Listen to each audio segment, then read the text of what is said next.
صرف 11 بار پڑھ لیجیے، اس کو ذہن میں رکھ لیں، حتیٰ کہ یہاں تک کہ 11 نسلوں تک اس کی برکتیں چلتی ہیں۔ اللہ کو نا یہ توجہ کا ہونا بہت پسند ہے۔ غیب سے فتوحات، برکات اور رحمتوں، عزتوں اور وسعتوں کے دروازے کھلوانے کے لیے رشتے، غم، اولاد، پتہ نہیں کون سے۔ ہم نے نا آج تک آیت الکرسی کو حفاظت کا عمل سمجھا ہے، میں اس کا انکار نہیں کر رہا، اصل یہ اسم اعظم ہے، اور محدثین نے لکھا ہے کہ بعض فرماتے ہیں الحی القیوم اسم اعظم ہے، اللہ لا الہ الا هو الحی القیوم، اور بعض محدثین کے مشاہدات تجربات ہیں کہ آیت الکرسی کی آخری آیت وَهُوَ العلی العظیم، العلی العظیم یہ اسم اعظم ہے۔ صرف 11 بار آیت الکرسی پڑھ لیجیے، جو مراد ہو، جو مشکل ہو، جو ناکامی ہو، حتیٰ کہ آپ کسی 11 مرادوں کا آپس میں تذکرہ کر لیں، تصور کر لیں، کوئی 11 مرادوں کا اللہ کے خزانوں سے منوا لیں، اس کو ذہن میں رکھ لیں، حتیٰ کہ یہاں تک کہ 11 نسلوں تک اس کی برکتیں چلتی ہیں۔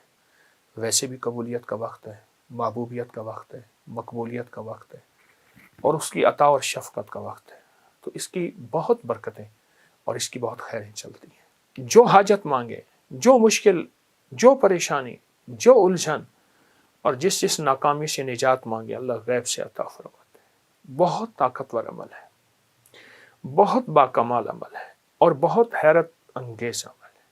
امید ہے کہ آپ اس پہ توجہ کریں گے، اور پھر صرف یہ نہیں، پھر اس کے بعد دعا کو وقت دیں، دعا کو وقت دیں۔ میں لفظ دیکھیے، ہم ایک تو دعائیں پہلے مانگتے نہیں، پڑھتے ہیں۔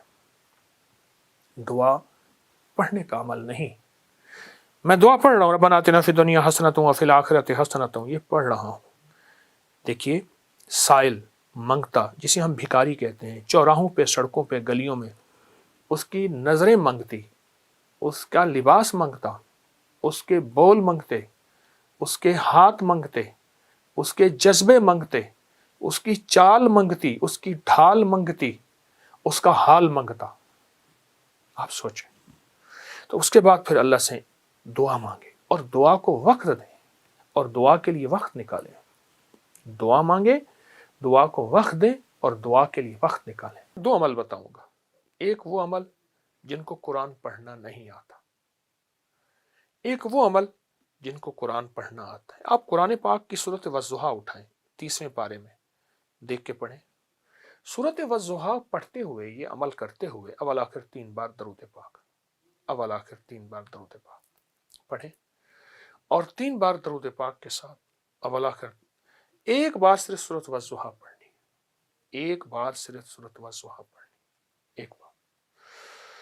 اور سورۃ والضحیٰ میں 9 کاف ہیں، اور ہر کاف پہ اوپر 9 بار یا کریم پڑھنا ہے، پر پڑھنا دھیان سے، توجہ سے، طلب سے، اپنے مقاصد، اپنی مشکلات، اپنے مسائل، اپنی الجھنیں، اپنی پریشانیاں، اس کا تصور کر کے، اور تصور بہت سخت ہو، ادھر ادھر کوئی توجہ نہ ہو، بس۔ اللہ کو نا یہ توجہ کا ہونا بہت پسند ہے۔ 2 چیزوں کا ہونا اللہ کو پسند ہے، ایک یقین، ایک توجہ۔ میں نے اپنے شیخ سے پوچھا، حضرت کوئی مجھے اسم اعظم فرمائے، فرمائے یقین اعظم اسم اعظم ہے، ایک یقین، اور دوسرا پوری توجہ۔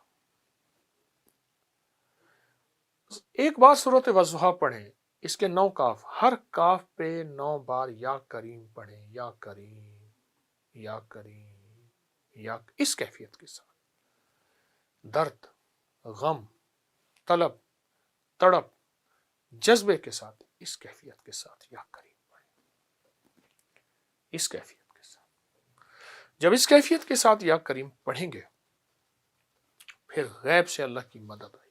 جو بھی مسئلہ ہے، یقین جانی چند منٹ لگتے ہیں، چند منٹ لگتے ہیں، ایسے مسائل حل ہوتے ہیں۔ میرا تو مشورہ یہ ہے، آپ اس کو چند بار پڑھ لیں، ہر نماز کے بعد پڑھ لیں، دن میں وقفے وقفے سے پڑھ لیں، مجبوراً صبح شام پڑھ لیں، لیکن میں چاہوں گا کہ اس کو زیادہ پڑھیں، چند منٹ لگتے ہیں۔ اول آخر درود پاک، سورۃ والضحیٰ، اور والضحیٰ کے ہر کاف پہ 9 بار یا کریم، بس یہ تو کیش ہے، ایسے بھیجو اور اللہ کے خزانوں سے یہ صورت منوا کے لے آتی ہے، گھریلو الجھنوں کے لیے، زندگی کے مسائل کے لیے، ناکامیوں کو دور کرنے کے لیے، غیب سے فتوحات، برکات اور رحمتوں، عزتوں اور وسعتوں کے دروازے کھلوانے کے لیے، رشتے، غم، اولاد، پتہ نہیں کون سے۔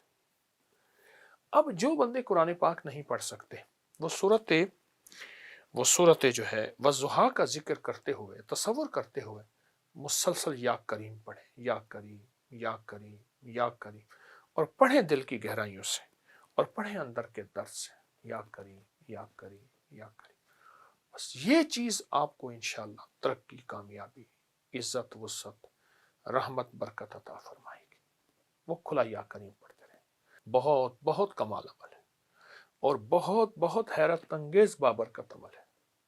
اچھا پھر ایک ٹوٹکا بھی بتا دوں، جو یہ شخص یہ چاہتا ہے نا، جو شخص یہ چاہتا ہے کہ کبھی اس کا معدہ خراب نہ ہو، کبھی تھکے نہیں، اور لا علاج بیماریاں اگر ہیں، لا علاج بیماریاں ہیں تو وہ ختم ہو جائیں، میں لا علاج بیماریوں کو کوئی لسٹ نہیں بتاؤں گا، تو وہ میرا ایک ٹوٹکا آزما لے، بڑا فائدہ دے گا۔ 2 چمچ اسبگول کا چھلکا، 1 چمچ زیتون کا تیل چھوٹا، اور 1 چٹکی کلونجی کی منہ میں رکھ کے پانی پی لے صبح شام۔ دنیا کی کوئی لا علاج بیماری ہے جس کا تذکرہ ہے یا نہیں ہے، جس کا علاج ہے یا نہیں ہے، اور جس کے بارے میں آپ کہتے ہیں کہ یہ تو اب ناممکن ہے؟ چند دن، چند ہفتے تو کر کے دیکھ لیجیے۔ 2 چمچ اسبگول چھلکا، 1 چمچ زیتون کا تیل، اور 1 چٹکی کلونجی، صبح شام لے لیجیے۔ میں بیماری، میں پھر کہہ رہا ہوں، بیماری نہیں بتاؤں گا، کتنی بتاؤں؟ میں نے ایک لفظ عرض کر دیا آپ کی خدمت میں، لا علاج بیماریاں، لا علاج روگ، لا علاج بیماریاں، لا علاج روگ۔ آپ اگر کوئی اور دوائیں کھا رہے ہیں تو کھاتے رہیں، کوئی حرج نہیں، لیکن آپ یقین جانیے آپ کی دوائیں چھوٹ جائیں گی، کچھ دنوں میں آپ کہیں گے ان دواؤں کی ضرورت نہیں۔ یہ کر لیجیے، اور والضحیٰ کے عمل کو انشاءاللہ نہیں چھوڑیں گے، اور اس پہ بہت توجہ دیں گے۔ یہ بھی کچھ یہاں پہ پورشن ہے، یہاں پہ میں دیکھ رہا ہوں کہ چرخہ بھی پڑا ہوا ہے، پھر یہ دریائے سندھ کے آر پار سامان لے جانے کے لیے قدیم کشتی کا نیچے اس کے اوپر کشتی رکھ کے اس کشتی کو پھر آر پار لی جاتے ہیں۔ یہ وہ پرانا پڑا ہوا ہے کشتی کا، جس پہ کشتی سواری کرتی ہے۔ آپ کی بڑی تلاش ہے قبلہ اس پہ، اور ایک آسا جو ہے میں دیکھ رہا ہوں، یہ جو چھڑی جسے کہتے ہیں، یہ بھی ساتھ پڑی ہوئی ہے۔ جی ہاں، بہت پرانی چیزیں ہیں، بہت پرانی، سنبھال کے رکھنے کی کوشش ہے کہ وہ شعبہ ہمارا سکوں کا ہے۔ اچھا، یہ دیکھیں، یہ سارے سکے پڑے ہیں، ہاں یہ سکے، اس کے بارے میں بتائیے گا کہ ڈھیروں سکے پڑے ہیں، ادھر نایاب سکے پڑے ہیں۔